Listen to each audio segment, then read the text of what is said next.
और कोई भी पाप अब हमको साथ लेके नहीं जाना। अगर भूल से हो गए हैं तो हम उनका यहां प्रायश्चित करेंगे, अंदर से जलेंगे और संत महात्माओं से पूछेंगे इस पाप का हम क्या दंड स्वीकार करें, कौन सा प्रायश्चित करें। वो जो आदेश करें बिना किसी प्रश्न के, संशय के, उसे स्वीकार कर लो, पाप नष्ट हो जाएगा। पाप और ऋण ये अपने जीवन में नहीं होना चाहिए, पर पाखंड, दंभ ये केवल पाप कराता है।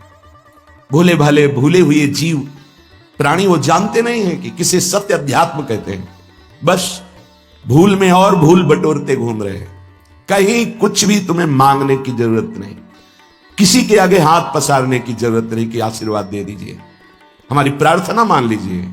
यदि आप नाम जापक हैं तो दूसरों को सुख देने की सामर्थ्य रखने वाले हैं, आप भगवान के अंश हैं, आप कोई साधारण नहीं, आप अपने स्वरूप को पहचानिए, ये भटकना छोड़िए। आप परम स्वतंत्र भगवान के अंश हैं, आप परम स्वतंत्र हैं। ये माया आपको जो बांधे हुए है, इसी से मुक्त होने के लिए, इसी भ्रम को मिटाने के लिए हमें मानव देह मिला है। ए मारे घूम रहे, हमें सुख मिल जाएगा, कोई दे देगा आशीर्वाद।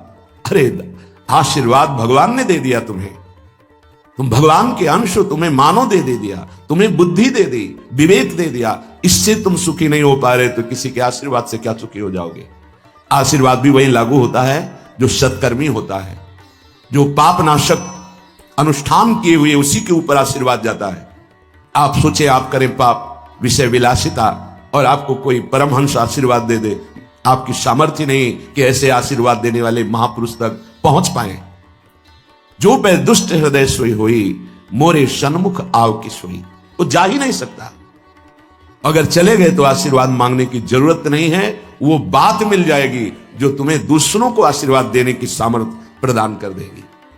अपने लोग भगवान को भी आशीर्वाद देते हैं, अपने लोग महारानी जी को आशीर्वाद देते हैं, उन्हीं के नाम बल से, उन्हीं के चरण आश्रय बल से। लाडली रुथारो अविचल रहो जो सुहाग, आपका सुहाग अविचल रहे, आप दोनों ऐसे सुखी रहे। जब हम अपने आराध्य देव श्यामा से हमको आशीर्वाद दे सकते हैं, फिर और कौन बचा। तो किसके बल से? उनके नाम बल से, उनकी आराधना के बल से। क्या आप नाम जप नहीं कर सकते? क्या आप आराधना करके ऐसे समर्थ नहीं बन सकते? समर्थ वही है जिसका हाथ फैलाना मिट जाए, किसी से भी नहीं।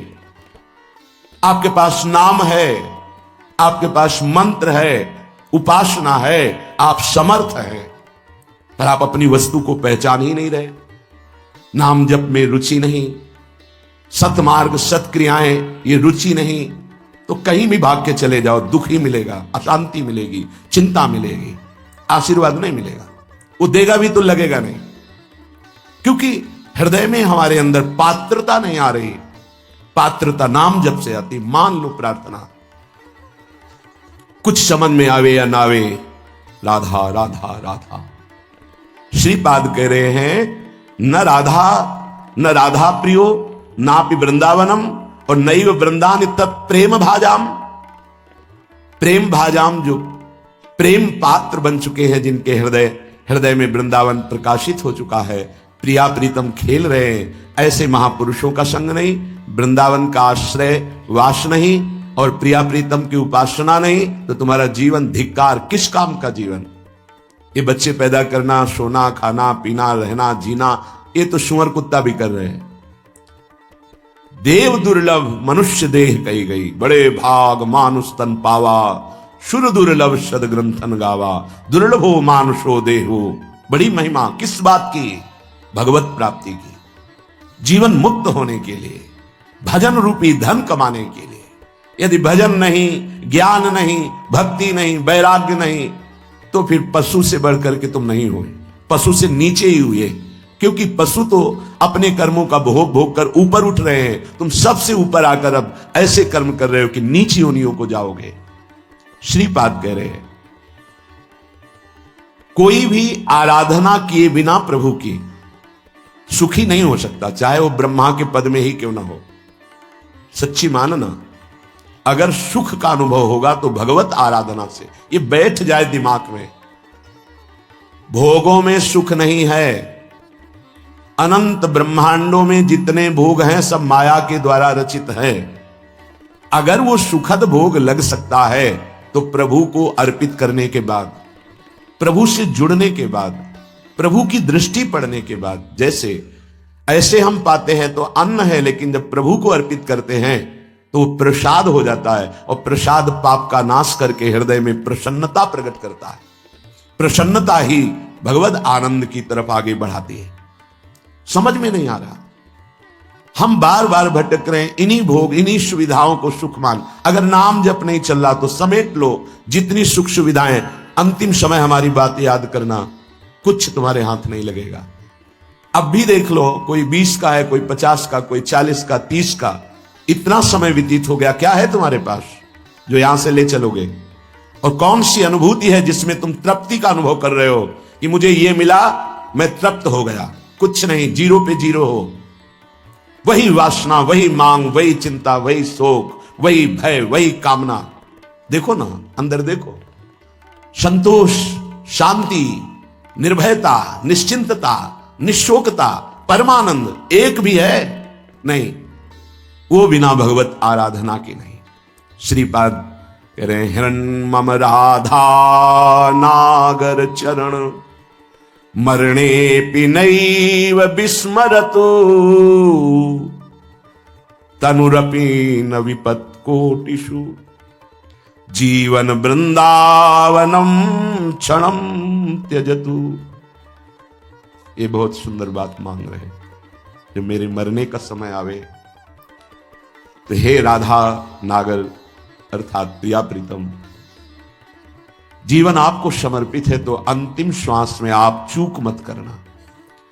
यदि जीते जी मैं आपके योग्य नहीं हुआ, आपने दर्शन नहीं दिए, आप नहीं मिले, चलेगा। क्यों? क्योंकि नाम आपका है ना, नाम के सहारे जी लेंगे हम आपकी लीला गुण गायन करके जी लेंगे, आपके प्रेमी जनों के संग से, आपके चरणारविंद के अनुराग रंग में हम जी लेंगे। पर अंतिम समय आप, बहुत सुंदर बात भक्तों ने मांगा भी है, कह रहे हैं कि अंतिम समय आप मेरे हृदय में स्फुरित हो जाए। जब मैं शरीर छोड़ रहा हूं उस समय केवल प्रिया प्रीति। निश्चित निश्चित ये हमारा विश्वास, हमारा हृदय इस बात को पक्का करता है कि जैसे भी बने हम लगे रहे हैं जीवन भर प्रभु के चरणों में, तो अंतिम में प्रभु फिर अपनी कृपा विशेष करते हैं। उस उपासक के हृदय में प्रभु स्फुरित हो जाते हैं, स्मरण रूप में या रूप रूप में स्फुरित हो जाते हैं। यदि जीवन में किसी महात्मा का संग रहा है, श्री प्रिया प्रीतम की किंचन मात्र आराधना बनी है, धाम आदि भगवत पुरियों का, धामों का तीर्थाटन, अवगाहन थोड़ा भी वास हुआ है, वो अंदर से आश्रय प्रभु का रहा है, तो अंतिम समय उसके भगवान पधारते हैं। निश्चित ये हमारा विश्वास कहता है, क्योंकि अंतिम गति ही परम पद या अगला जन्म या दुर्गति, अंतिम क्षण जो होता है वो महामहिम माना जाता है। कहते आपके विश्वास से क्या प्रमाण क्या है? तो अजामिल संध्या करने वाला, शास्त्र स्वाध्याय करने वाला, धर्माचरण परायण और बुजुर्गों की, गुरुजनों की सेवा करने वाला था। उस सेवा के लिए ही जंगल में समिधा लेने गया था। वहां व्यभिचार परायण वैश्य और व्यक्ति को देखा, कामांध हो गया। एक दृश्य ने उसे पूरे जीवन को बर्बाद कर दिया। तो अंतिम समय में जब वृद्धावस्था की सीमा चल रही थी कि उस समय संतान का योग था ही नहीं, पर संत जन आए और उन्होंने कहा कि अब जो संतान होगी उसका नाम नारायण रखना। अत्यंत आसक्ति छोटे पुत्र में होने के कारण मरने के समय वो उसे बुला रहा था, नारायण नारायण। तो शायद वो आवाज वहां तक ना पहुंची हो, पर नारायण के पार्षद आ गए और उसको परम पद मिला। ये घटना क्यों घटी? क्योंकि धर्मात्मा था, वो अच्छे आचरण करने वाला था। कुसंग से भ्रष्ट हो गया तो क्या हुआ? हरि ने अंतिम संभाल दिया। तो जो अपने जीवन में प्रयासरत है कि नाम जप करूं, जीवन में प्रयासरत है कि हमसे कोई पापाचरण ना हो जाए, जीवन मेरे जीवन धन प्रभु के लिए है, तो ये हमारा विश्वास है अंतिम उसका बहुत मंगलमय होगा। जो जीवन में मनमानी आचरण करता है, पापाचरण करता है, ढेर सारी वही बहुत समेट लिया, और मरोगे तो कुछ साथ नहीं जाएगा। वो अंतिम समय जो तुम्हारी दुर्गति होनी वही तुम्हारे दिमाग में आ जाएगा और तुम उसी को प्राप्त होगे। श्रीपाद मांग रहे हैं प्रियालाल से, हृन्मम राधा नागर चरणम मरणे पिनैव विस्मरतु। जीवन भर आपकी आराधना की, अब अंतिम समय जब मेरा मरने का आवे तो हे प्रिया प्रीतम आप स्फुरित हो जाए, आपके चरणारविंद हमारे हृदय में स्फुरित हो जाए। अब ऐसे कड़वे संसार में जन्म ना हो जहां केवल छल है, कपट है, धोखा है, जहां सत्य का किंचन मात्र लेश भी व्यवहार में नहीं है। तत्व तो सत्य विराजमान है पर उसका परिचय नहीं। असत माया का खेल चल रहा, नहीं जन्मना ऐसे संसार में। हमें आपकी प्राप्ति करनी है। माना कि मेरे में सामर्थ्य नहीं, पर अंतिम समय आपसे प्रार्थना है आप हमारे हृदय में स्फुरित होना। और हे वृंदावन, आप मुझे ऐसी सामर्थ्य देना कि भारी दुख का समय हो अंतिम, तो भी मैं आपके धाम से अपने शरीर को बाहर न जाने दूं। यह बड़ी बात है। एक क्षण के लिए भी मैं कभी अंतिम चेष्टा में, जब मेरा शरीर भारी पीड़ा में हो, यहां से जब जाना होता है, जिनका आखिरी जन्म होता है, तो बहुत कुछ हमारी गंदगी जमा है जन्म जन्मांतरों की, वो बहुत शीघ्र भुगवाई जाती थोड़ा थोड़ा करके। तो देखा जाता है कि बड़े महापुरुष भी अंतिम समय बहुत ही विकराल परिस्थिति आ जाती है। उस समय भागना नहीं है औषधि के लिए, नहीं, ये धैर्य उपासक के अंदर ही होता है। पास में ही राधा टीला है, अभी कुछ ही वर्षों पहले की बात है। यहां के पूज्य जो महंत जी थे, बड़े ही कुंज बिहारी श्री हरिदास चरणारविंद के अनुरागी थे। रामकृष्ण मिशन में गए, परेशानियां बढ़ रही थी। उन्होंने जांच की, उन्होंने कहा यहां नहीं, आपको दिल्ली जाना होगा, या हो सकता है आगरे में हो जाए, या तो नहीं हो सकता न मथुरा में न वृंदावन में। कुंज बिहारी श्री हरिदास, कौन जाएगा दिल्ली आगरा। हालत खराब होती चली गई। श्री हरिदास कुंज बिहारी श्री हरिदास। सबसे कहा कि स्वामी जी बुला रहे हैं हमें, जल्दी तैयारी करो जल्दी। ये अभी कुछ वर्षों की बात है, ये अपने सामने की बात कह रहे हैं। जल्दी भोग बनाओ, नहीं तो भोग नहीं लगा पाओगे, समय है अभी, राजभोग जल्दी लगाओ। राजभोग लगाया, प्रसाद लाओ, प्रसाद, बैठो सब सामने। कुंज बिहारी श्री हरिदास, श्यामा प्यारी कुंज बिहारी श्री हरिदास दुलारी। कीर्तन शुरू हुआ, कोई समझ नहीं पा रहा क्या कह रहे, बस खून की उल्टी हुई। बोले स्वामी जी बुला रहे, चले। ये है जीवन भर की आराधना का स्वरूप। अंतिम लीला बड़ी विचित्र होती, उस समय आराध्य देव ही संभालते हैं। पूज्य श्री उड़िया बाबा बैठे हुए, इधर प्रभुदत्त ब्रह्मचारी जी की कथा नीचे बैठ करके एक संत सुना रहे हैं, हजारों की संख्या में सभा भरी। बाबा ने कहा आज यहां स्मशान होगा। अचानक कौन समझ पावे महापुरुषों की, आज यहां स्मशान होगा। आज हम पहले 2 श्लोकों की व्याख्या करते हैं। जिसका जन्म होता है उसकी मृत्यु निश्चित होती है। आत्मस्वरूप जन्मा है, उसकी कभी मृत्यु नहीं होती।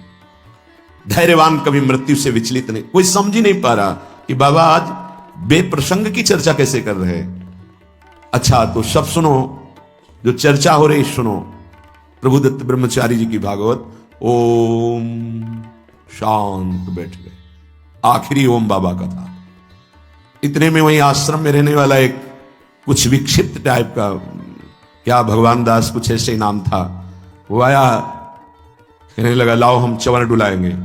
तो ऐसे अनाधिकारी पुरुष थोड़ी महापुरुषों की सेवा में लग जाते, नहीं तुम हटो। क्योंकि सुलझा हुआ विवेकवान पुरुष ही महापुरुषों की सेवा में। उसको गुस्सा आया, गया तो चारा काटने वाला गड़ासा कहां से कैसे व्यवस्था किए था, काल पहले से कंबल में ऐसे छुपा के आया, और इतनी रफ्तार से बाबा की चांद पे ऐसे खुले हुए ऐसे मारा 6-6 इंच गड़ासा, और ऐसे फव्वारा जैसे खून कैसे उठते। किसी को समझ में नहीं आया। सामने एक बूढ़ी माई थी, दौड़ के गई, लिपट गई, 5-6 गड़ासे मार चुके थे। अब कोई समझ ही नहीं पाया कि मतलब हो क्या रहा। काल का खेल देखो, वो सब आसपास, मतलब सब ऐसे ही तत्काल माई ने, बूढ़ी माई ने उसको वश में किया। बूढ़ी माई ने, सब लोग उसको, फिर जो लीला, बाबा को एक इंजेक्शन लगाया गया कि अंतिम समय वो चेतना जागृत।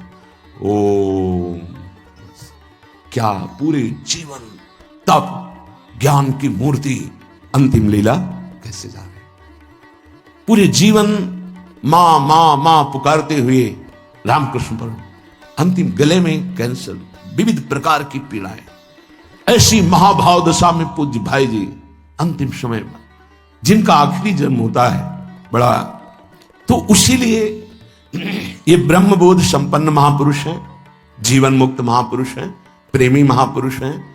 क्या इनकी महिमा वर्णन करे, पर ये हमारे लिए कह रहे हैं, हम सबके लिए, क्योंकि ये जो मांग रहे हैं ये तो प्राप्त है इनको, हर समय लीला में प्रवेश है इनका। इनको श्यामा श्याम की आखिरी दर्शन की आकांक्षा नहीं, क्योंकि इनकी आखिरी जीते जी हो गई। शरीर राग मुक्त भाव दे से अपने प्रिया प्रीतम के पास कोई आवश्यकता इस बात की मांगने की नहीं है। ये अपने लोगों के लिए कह रहे हैं कि हमें ये प्रार्थना करनी कि मुझे पता नहीं है कब मेरा अंतिम समय हो। हे प्रियालाल, ये हम बहुत बड़े महापुरुष की बात कह रहे हैं जो बहुत साधन परायण थे काशी में। मुझे बहुत आश्चर्य हुआ, ऐसे सब संत महात्मा घेरे हुए हैं, मध्य में वो लेटे हुए हैं। तो उनसे पूछा, स्वामी जी इस समय आपकी गति कहां है? ये चंद्रलोक नहीं, ये तो चंद्रमंडल के अंतर्गत जो चंद्रलोक है, जहां इस सूर्य लोक से भी ऊपर है। सूर्य को क्रॉस कर सके केवल दैवी शक्ति संपन्न जो त्रिगुणातीत हैं, उन महापुरुषों की, जो शुद्ध सात्विक शरीर वाले हैं, वो जो देवलोक का अतिक्रमण करके भी आगे बढ़ते हैं। सबसे ऊपर चंद्रलोक है, सूर्य लोक भी नीचे है शास्त्रीय पद्धति के अनुसार। उन्होंने कहा चंद्रलोक तक मैं समस्त मंडलों का भेदन करके पहुंच गया हूं, पर ब्रह्म या मोक्ष प्राप्ति तो होश उड़ गए कि ऐसे महापुरुष जो मोक्ष धर्म का ही वर्णन करते रहे, वो ऐसा बोल रहे हैं। एक तरह से जैसे कहते हैं ना कि पैरों से धरती खिसक जाना, कि अपने लोग क्या हैं, अंतिम कैसी बात कर रहे हैं। तो उनका स्वामी जी तो क्या परम पद, तो उनका ये तो विश्वनाथ जी की कृपा के अधीन है। बस हृदय एकदम साधन पक्ष से हटकर कृपा पक्ष की मांग करने लगा कि अंतिम समय कह रहे कि आखिरी कैवल्य परम पद ये तो विश्वनाथ जी की कृपा से। समझ लो साधन कितना पहुंचा सकता है। वो महापुरुष कह रहे हैं कि अभी ब्रह्मलोक भी नहीं, जैसे स्वर्गलोक, महालोक, जनलोक, तपलोक, फिर ब्रह्मलोक, तो स्वर्गलोक के ऊपर ही है, क्योंकि स्वर्ग के अधिष्ठात्र ये सब लोकपाल देवता हैं। वरुण जी, सूर्य जी, अग्नि जी, वायु जी, चंद्र जी, ये सब लोकपाल हैं। इनके एक अपने अपने लोक हैं, उन लोकों में इनके आराधक उपासक वहां पहुंचते हैं। तो वो कह रहे हैं कि मैं केवल चंद्रलोक तक पहुंच पाया हूं, उसके ऊपर ब्रह्मलोक वहां भी नहीं गति हुई। और परम कैवल्य पद ये तो विश्वनाथ जी की कृपा से, क्योंकि काशी में शरीर छूट रहा है, जीवन भर उनके नाम पर रहे, तो वो गति उनकी, मेरी गति यहां तक और वो विश्व। तब ये समझ में आया कि आखिरी बात तो कृपा ही है। कि तभी लिखा है ध्यान मूलम गुरु मूर्ति, पूजा मूलम गुरु पदम, मंत्र मूलम गुरु वाक्यम, मोक्ष मूलम गुरु कृपा। महादेव गुरुदेव हैं, श्री जी गुरुदेव हैं, इन्हीं की कृपा से ही मोक्ष मूलम, तभी आजीवन आराधना करते रहते हैं। यही मांग रहे हैं। तनुरपि न विपत कोटिषु जीवन वृंदावनम क्षणम त्यजतु। बाबा को श्री जी लाई थी वृंदावन, उड़िया बाबा को। कई दिन से भूखे थे, एकांत में ब्रह्म चिंतन में बैठे हुए थे, शरीर भूखा था। पहुंच गए लाडली लाल बच्चे के रूप में संध्या काल के बाद। अब बाबा मैया ने कहा है कि कोई संत भूखे बैठे हैं, रोटी पाएगा। रात होने वाली इस समय तो रोटी, दूध ले आवे, हाँ ले आओ, साथ में एक रोटी भी, एक ले आओ ले आओ। इतना मृदुल स्वभाव, इतना प्यार, इतने छोटे स्वरूप बच्चे। बाबा आश्चर्यचकित हो रहे थे कि संध्या हो रही, इस समय बच्चे बड़ा ऐसे, पहले कांसे का लोटा चलता, उसमें पका हुआ दूध, एक रोटी पाई, एक और दूध पिया, एक परमानंद की अनुभूति, विशेष उनके हृदय में अद्भुत आनंद। फिर एकदम चिंतन किया कि यहां कौन सा गांव नजदीक है। तो विरक्त महापुरुष उठे, काफी दूर खोजते, एक व्यक्ति मिला, बोले हाँ गांव नजदीक कोई है? बोले 10 किलोमीटर आसपास कोई गांव नहीं। अच्छा ठीक है। बैठे एकांत में आकर जीवित चिंतन किया तो देखा प्रियाप्ति। तो बोले ठीक है, अब आपका बुलावा आ रहा है तो हम आ रहे हैं आजीवन वृंदावन के लिए। देखो अंतिम यही लीलापूर्ण, बड़े करुणा में खींच लेते हैं, आओ खींच लेते हैं, तुम्हारा पवित्र हृदय हो गया है, बहुत तप किया है, आओ मैं तुम्हें परम पद प्रदान करती हूं। बड़े कृपालु श्री प्रियालाल। एक चीज ध्यान रखनी है, तनुरपि न विपत कोटिषु, करोड़ों प्रकार के संकट आ जाए तो भी छोड़ना नहीं, ये अंतिम बन जाएगा। जिनको अखंड वृंदावन वास मिल गया है सावधान होकर सुने, और जिनको नहीं मिला है तो आश्रय ले लें। कई बार चर्चा की, रजरानी चरणामृत साथ है, वृंदावन का आश्रय है, और वाणी जी साथ है, तो जहां शरीर छूटेगा, जैसे भारतीय सैनिक राजकीय विभाग का कहीं भी शरीर छोड़े, भारत के आज्ञा के अनुसार, सरकार की आज्ञा के अनुसार गया हो, तो तिरंगे पे ही स्वागत होते हुए उसको भारत ही लाया जाएगा। ऐसे ही हम वृंदावन प्रिया प्रीतम के उपासी, कहीं भी शरीर छूटे, आप सम्मान पूर्वक श्रीधाम वृंदावन लाडली जी के महल में ही आएंगे, विश्वास कर लीजिए। आश्रय और वास दोनों समान है। यदि दृढ़ आश्रय हो, जैसे पतिव्रता का पति का दृढ़ आश्रय, तो त्रिभुवन में अपार सामर्थ्यशालिनी होती, जैसे अनुसुईया जी और सावित्री जी आदि महामहिम पतिव्रताओं का वर्णन। ऐसे हरिवंश प्रतिव्रत है जिनके, सुख संपत्ति दंपति जो जिनके, हा हरि रा राधा बा वृंदावन सा सहचरी, वृंदावन में विराजमान सहचरियों के मध्य में प्रिया प्रीतम का व्रत जिनके हृदय में है, कहीं भी अगर वो संयोग बसात है तो शरीर छूटेगा तो हमारे प्रभु से दूर नहीं है, वो अंतिम समय उनको ले आएंगे, हमारा अंतिम बन जाए, इसी प्रयास में रहते हैं। श्रीपाद करें, तनुरपि न विपत कोटिषु, करोड़ों तुम्हारी विपत्तियां आकर के घेर ले जीवन में तो मत छोड़ना वृंदावन, क्योंकि अंतिम समय हमारी स्मृति कहां होगी हमें पता नहीं, पर धाम अंतिम समय यदि मिल रहा है तो सीधे भगवत प्राप्ति है। और ऊपर की पंक्ति में कहा, हृण्मम राधा नागर चरणम मरणे भी नयु विस्मरत। दो बातें कही है, एक है पहली वाली आश्रय की, शरीर वृंदावन में नहीं है पर आश्रय वृंदावन का है, उपासना करते रहे हो प्रिया प्रीतम की, तो अंतिम समय जहां भी तुम होगे, तो ये युगल बड़े करुणामय है, बहुत करुणामय जोड़ी है प्रिया प्रीतम की। ये खेलते खेलते अपने वृंदावन के सहित आपकी दृष्टि पथ में आ जाएंगे, हृदय में आ जाएंगे, पक्का आ जाएंगे। विश्वास करो और भावना दृढ़ रखो। आशा बंधा समुत्कंठा नाम गाने सदा रुचि, दृढ़ आशा कर लो कि इस जन्म में तो प्रिया प्रीतम मिलेंगे ही, चाहे अंतिम श्वास में क्यों ना हो, और उत्साह सहित नाम जप करते रहो। दूसरी पंक्ति है अखंड वृंदावनवासी की, पहला है आश्रय की, हृण्मम राधा नागर चरणम मरणे भी नयु विस्मरतु। कहीं भी हो, यदि मेरा अंतिम समय हो तो हे प्रिया प्रीतम, आप स्मरण बन करके हमारे हृदय में जागृत हो जाना, आपके गोरे सांवले चरणारविंद हमारे हृदय में स्फुरित हो जाए। दूसरे में अखंड वृंदावनवासी के लिए, तनुरपि न विपत कोटिषु जीवन वृंदावनम क्षणम त्यजतु, चाहे करोड़ों विपत्तियां आ जाए, वृंदावन नहीं छोड़ूंगा, एक क्षण के लिए भी नहीं छोड़ूंगा। सही माना ना, सब विधान उनकी तरफ से बन जाता है। श्रीपाद कहे, तनुरपि न विपत कोटिषु जीवनम वृंदावनम क्षणम त्यजतु। अगर तुम्हें वृंदावन मिल गया है तो अब तुम छोड़ने वाली बात मत लाना, चाहे प्राण निकल जाए, एक दिन तो निकलेंगे ही, हमारे प्रेम में कलंक नहीं लगेगा, हम वृंदावन को जीवन दे चुके हैं। देखो, इस जीवन का परम लक्ष्य भगवत प्राप्ति। जिनको माया बावरा बनाए हुए उनको ये समझ में नहीं आएगा, उनको यही समझ में आता है कि बस जितना हमारे पास खान पान भोग सामग्री खूब भोग ले, जीवन का यही रास्ते है।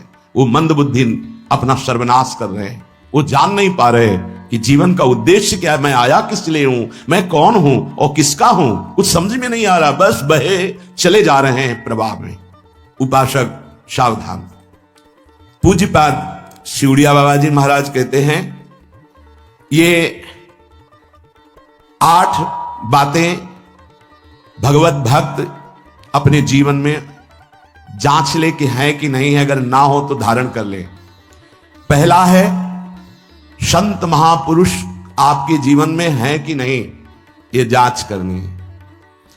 देखा है हमने, अगर किसी संत को आदर्श मानकर आप नहीं चल रहे हो तो दिमाग को खसकते हुए देखा, खसक गया है दिमाग। वो मनमानी आचरण केवल सिद्ध बनने के लिए कर रहे हैं। उनके आचरण ऐसे कि भोले भाले लोग ये समझे कि ये तो सिद्ध है। और जानते हो सिद्ध किसे कहते हैं? ब्रह्म भूता प्रसन्न आत्मा न सोचति न कांक्षति समः सर्वेषु भूतेषु मद भक्तिम लभते पराम निर्माण मोहाजित संग दोषा अध्यात्म नित्या विनिवृत्त कामा द्वंद्व विमुक्ता सुख दुख संगई गच्छन्त मूढ़ा। ये स्थिति आनी चाहिए। पूरा कोरा जैसे नाटक मंच पर नाटक किया जाता है ना, पूरा दिखाई देता है, पूरा नाटक। क्यों? क्योंकि कोई डांटने वाला नहीं, कोई आदर्श नहीं है महापुरुष जीवन में। जो मन में आवे सो बोलो, जो मन आवे सो नाटक करो। तो 100 200 500 लोग भोले भाले जिनको ककाहरा नहीं आता परमार्थ का, वो कह देते मेरे भगवान, मेरे सिद्ध योगी, मेरे महापुरुष, मिटिया मेट कर देते हैं। बात तो तब समझ में आवे जब रसिक जन पास करे, गुरुजन पास कर दे। अपने मन से कुछ नहीं होता, जिसे महापुरुष पास कर दे वही होता है। संत महापुरुष कहे ठीक चल रहे हो, ठीक है, या वो मौन स्वीकृति दे दे, ठीक है। अपने मन से सिद्ध बनने पर सिद्ध थोड़ी कोई हो जाता है। जीवन में तुम्हारे संत हैं कि नहीं, बस इतनी बात देखो। अब एक भगत जी आए थे, अपने लोग तो सबका आदर ही करते हैं। उनका दिव्य रूप से हनुमान जी हमारे सामने प्रकट हुए थे। सच्ची बात कह रहे हैं, जिस समय दिव्य रूप हनुमान जी ने धारण किया तो हनुमान जी महाराज के ही भाई पवन पुत्र भीम कंपायमान थे। भीम जैसे हनुमान जी वैसे भीम, बड़े बड़े पर्वतों को अपनी टक्कर से चूर करने की सामर्थ्य रखने वाले। अभी पैदा ही हुए थे भीम और गोद में लिए हुए माता कुंती चल रही थी। अचानक सिंह निकला, दहाड़ हुई तो गिर गए भीम। तो जो जिस चट्टान पे गिरे चकनाचूर हो गई चट्टान, और उस आवाज से भयभीत होकर भाग पड़ा सिंह। अभी गोद में बच्चा थे वो भीम, जिस समय प्रार्थना की कि भैया मैं तुम्हारा वो दिव्य रूप देखना चाहता हूं, तो उनका काहे को तुम व्यर्थ में ऐसा तुम नहीं देख पाओगे। तो उनका हमारी लालसा है, आपका छोटा भाई हूं। तो अट्टहास किया हनुमान जी का वो दिव्य रूप कि कंपायमान होकर कह रहे थे, हे वायुपुत्र, हे पवन पुत्र, तुम अपने रूप का संवरण करो, मेरी सामर्थ्य नहीं। और वो व्यक्ति ऐसे कह रहा, मैं दिव्य हनुमान। हम कह रहे पाखंड मत करो, ठीक से चलो तो ये सब भगवत स्वरूप अनुभव में आ जाएंगे। ठीक से चलो, बड़ा विचित्र स्वरूप है। जब तक जीवन में कोई संत नहीं तो हम ये देख रहे हैं कि वो जीवन या तो पाखंड में सकिल जाएगा और या तो व्यर्थ के चिंतन में फंसा हुआ अपने को मान लेगा कि मैं सिद्ध हूं। आपका शब्द, आपकी दृष्टि, आपकी चेष्टा, तस्मात् शास्त्रम प्रमाणम थे, तब सिद्ध माना जाता है। बहुत सिद्धों के दर्शन हुए गंगा किनारे, सिद्धों का ने कभी नहीं देखा ऐसा प्रमादी। सिद्ध प्रमादी नहीं होता। 95 वर्ष की आयु पूज्य स्वामी श्री ओंकारानंद सरस्वती जी महाराज 4 बजे एक अपने निज जन से कहते, वो स्वेटर पहना दीजिए। बोले स्वामी जी अभी तो धूप है। नहीं, अंदर अभी जाएंगे चिंतन में विक्षेप होगा, हमारे पास समय नहीं, डाल दो शरीर में। अब इसका एक साधारण शब्द हुआ, इसका प्रभाव इतना पड़ा कि इतनी अवस्था में इतने चिंतन परायण की स्वेटर पहनना है ये स्मृति बाधा ना पहुंचा पावे, डाल दो शरीर में। कितना सूक्ष्म। बड़े बड़े महापुरुषों को देखा है, अपने ब्रज के प्रेमी जनों को और ब्रह्मबोध संपन्न दोनों महापुरुषों को। किंचन मात्र कहीं भी कोई भी शास्त्र विपरीत शब्द नहीं, एक सेकंड की चेष्टा नहीं पाई शास्त्र विरुद्ध। और यहां शास्त्र में है ही नहीं, हो वैसे सिद्ध हो रहे हैं।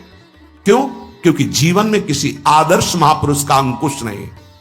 अगर किसी संत का भय तुम्हारे जीवन में नहीं है तो ये माया रौन देगी, पक्का समझ लीजिए। कोई महापुरुष तुम्हारे ऊपर अंकुश लगाने वाला हो तो इसीलिए जो देहाभिमानी जी होते हैं भाग पड़ते हैं, क्योंकि उनकी सिद्धावस्था में वो बाधा पहुंचाएंगे।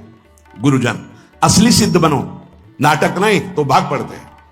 और जो गुरुजनों की शरण में रहता है वो परिपक्व भगवत प्राप्त महात्मा बन जाता है। इसलिए पूज्य बाबा कह रहे, पहला, किसी महापुरुष का अनुशासन है कि नहीं।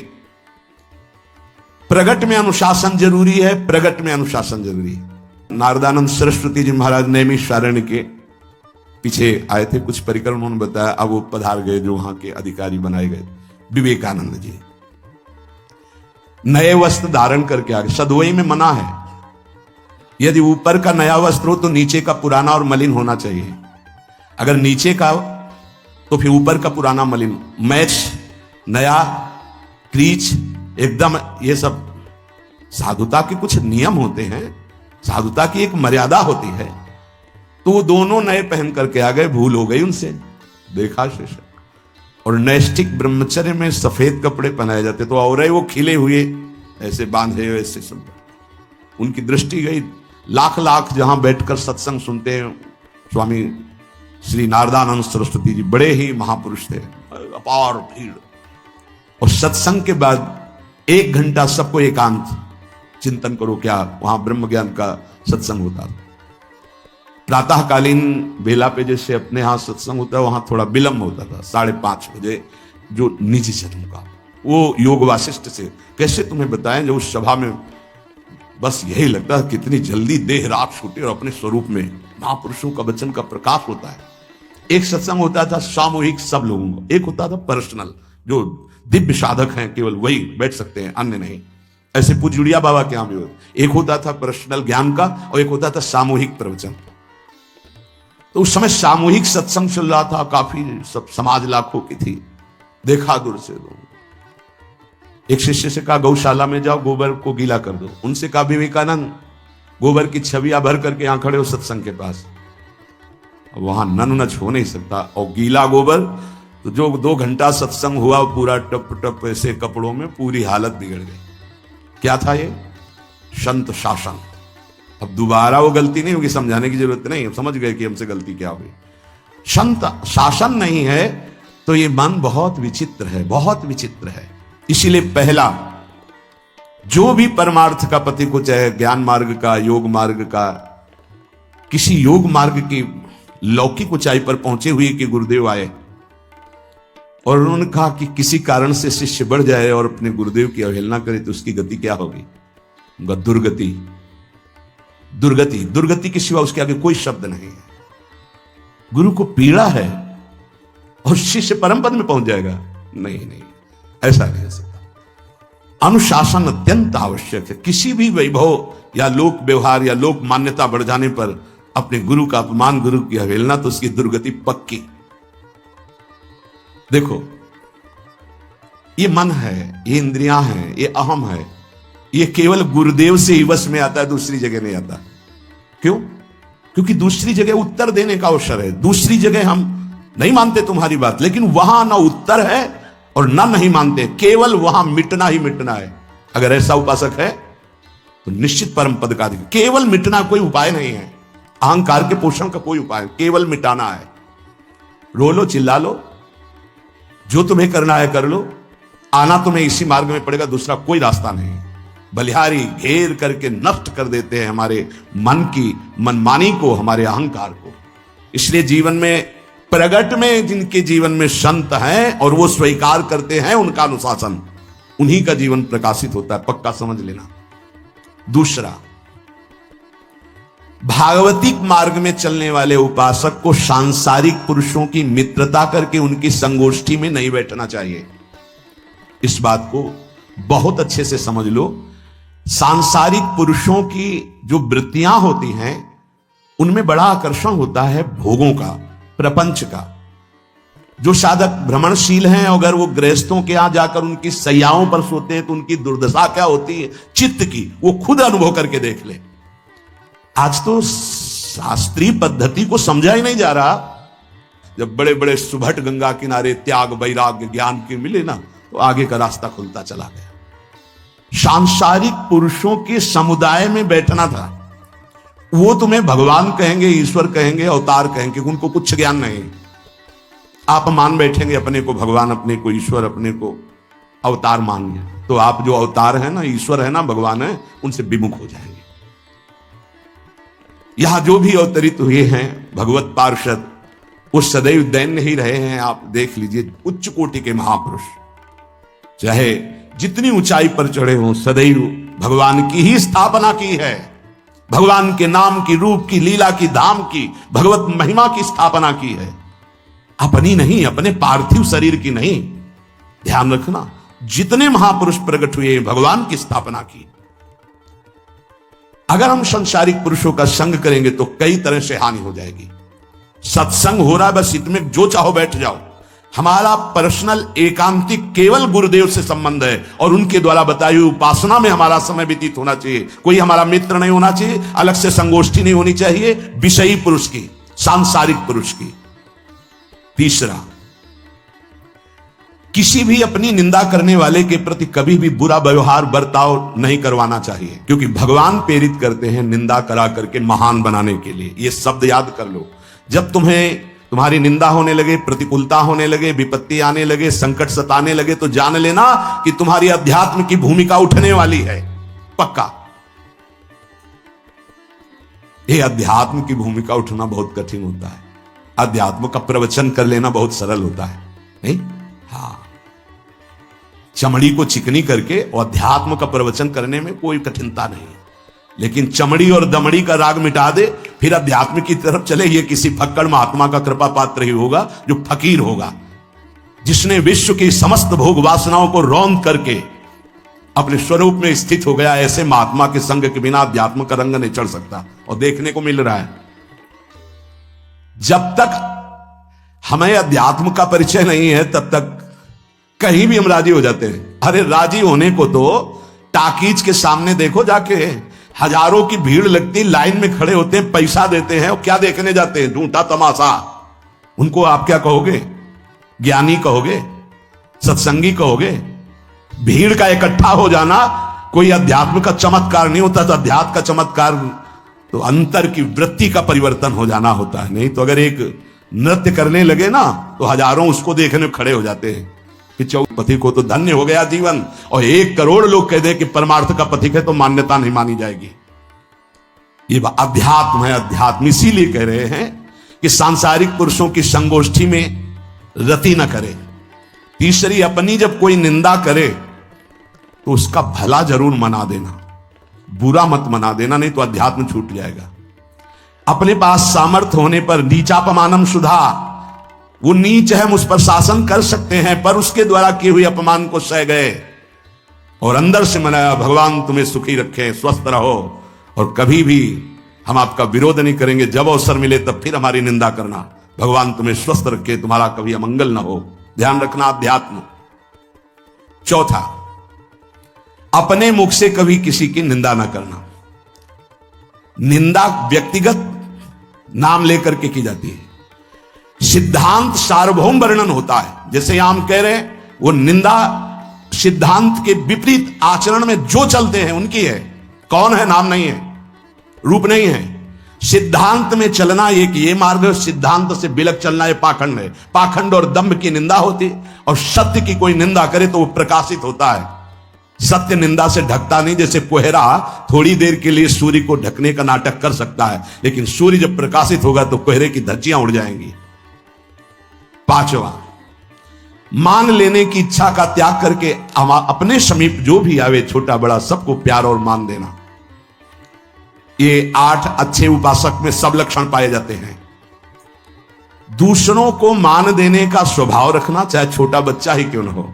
ये नहीं कि धनी मानी बड़ा आकर के धन राशि दे रहा है तो उसका सम्मान हो रहा है, और छोटा प्रणाम कर रहा है उसकी तरफ देखा भी नहीं जा। नहीं, बच्चे से लेकर कोई भी सबको एक ही प्यार की दृष्टि से देखना, भगवत भाव से देखना। अपने को मान रहित और दूसरों को मान देने का स्वभाव बना देना। छठवां, अपनी इंद्रियों को सदाचार परायण रखना। इंद्रियां ये सदैव व्यभिचार की तरफ भागती हैं। नेत्र व्यभिचार दोष, बार बार दूसरों के प्रति देखना आकर्षणकारी, कैसा भी दोष अंदर का भाव हो, नेत्र दोष। दूसरों की बातें सुनना, श्रवण इंद्रिय दोष। वाणी से दूसरों की चर्चा करना, वाणी, ऐसे हर इंद्रिय अपने व्यभिचार में जाना चाहती है। सदाचार परायण उपासक होता है। कल की बात है, कल चिंतन हो रहा था श्रीमद् भगवद गीता जी का। अगर उपासक में सदाचार इंद्रियों की पवित्रता नहीं है तो ढकोसला किसी का कुछ नहीं रहेगा। ये अच्छे से समझ लो। इंद्रियों का विलास चल खुला दिखाई देता है, खुला एक दृष्टि होती है, उसमें दिखाई देता है। अंतर में ब्रह्म बैठा हुआ शांत मौन है और ये समझ नहीं पा रहा, केवल नाटक पे लगा हुआ है। अपना मन, अपनी इंद्रियां यदि संयम में नहीं है, सदाचार में नहीं है, तो ढकोसला ही है, आडंबर ही है, नाटक ही है। पक्का समझ लीजिए। अगर वो संयम ही नहीं है, जितेंद्रिय नहीं है, मनोनिग्रह नहीं, तो अध्यात्म क्या है? क्या प्रवचन हो रहा है? किस बात का प्रवचन हो रहा है? जो अनुभव हुआ उसका हो रहा है, शास्त्र सम्मत हो रहा है। जितेंद्रियता नहीं, इंद्रिय निग्रह नहीं, मनोनिग्रह नहीं।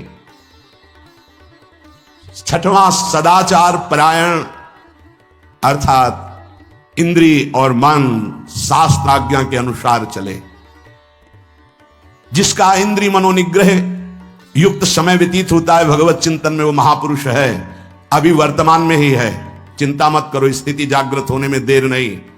बंद रखो अपनी खिड़कियों को, कहीं माया की हवा ना घुस जाए। सच्ची सच्ची तुममें बहुत सामर्थ्य, जागो। अगर झुक गए तो रौंद दिए जाओगे। एक एक बात अच्छे से समझ लो। मुस्कुरा के, प्रेम व्यवहार दिखा के, अपनापन करके फिर तुमको अधीन किया जाएगा।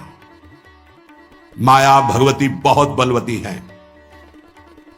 ऐसे करके फिर ऐसे प्रहार करती है, क्योंकि साधक बहुत प्रवीण है। ऐसे में अपने को बचा लेगा, लेकिन ऐसे में बचाना बहुत कठिन होता है। हमारी बात को समझ लेना, ऐसे में बचाना बहुत कठिन होता है, बहुत कठिन होता है। समर्पण का मिश, सेवा का मिश, अपनापन का मिश। हमारी इंद्री, हमारा मन बहुत धोखेबाज है। हमें कोई धोखा नहीं दे सकता। ये हमारा मन, हमारी इंद्रियां हमको धोखा देती है। साधु, साधक, परमार्थ पथिक, भक्त इस बात से परम सावधान। सदाचार और सरलता, संयम के साथ हमारा समय व्यतीत होना चाहिए। किसी के गवाही की जरूरत नहीं है, किसी के प्रमाण की जरूरत नहीं। आप खुद अपने हृदय की भूमिका को नाप लीजिएगा। कितनी ऊंचाई पर चढ़ रहे हो, आपको खुद अनुभव में समझ में आ जाएगा। जो इंद्रियों का गुलाम, मन के द्वारा भ्रष्ट आचरण करने वाला है, कुछ भी हो, कोई भी हो, कहीं भी हो, दुर्गति शब्द से ही संबंध है। जीते जी दुर्गति, फिर फांसी ऐसी लगे तेषम दुख न हो। सच्ची मानना, जब गलत हो जाता है आचरण, तो अपना मन अपने को कहता है नष्ट कर दो, ये जीवन किस काम का। होश में हमारे शब्दों को ध्यान से सुनना। जब इतना गलत हो जाता है तो अपना चेहरा अपने को पसंद नहीं आता, और अपना जीवन अपने को पसंद नहीं आता, और अपने अंदर से मन कहने लगता है नष्ट कर दो इस शरीर को। फिर वो जो आगे की लीलाएं होती है, अच्छा ऐसा हुआ, फांसी लगा ली, जहर खा लिया, ये कर लिया, वो कर लिया। वो इन्हीं इंद्रिय और मन की फिसलन को नहीं सह पाया। अच्छा, किसी महापुरुष का शासन नहीं था, नहीं, उस चूक में भी बचत हो जाती है। एक बहुत बड़े महापुरुष के समीप रहने वाले से चूक हो गई, तो उन्होंने अपने आसन के पास आसन लगवाया। सब साधकों ने कहा कि बहुत बदनामी होगी, क्योंकि आपका नाम आगे है और वो आपके आश्रित है, ऐसा है किसी महापुरुष के। उन्होंने कहा तुम क्या समझते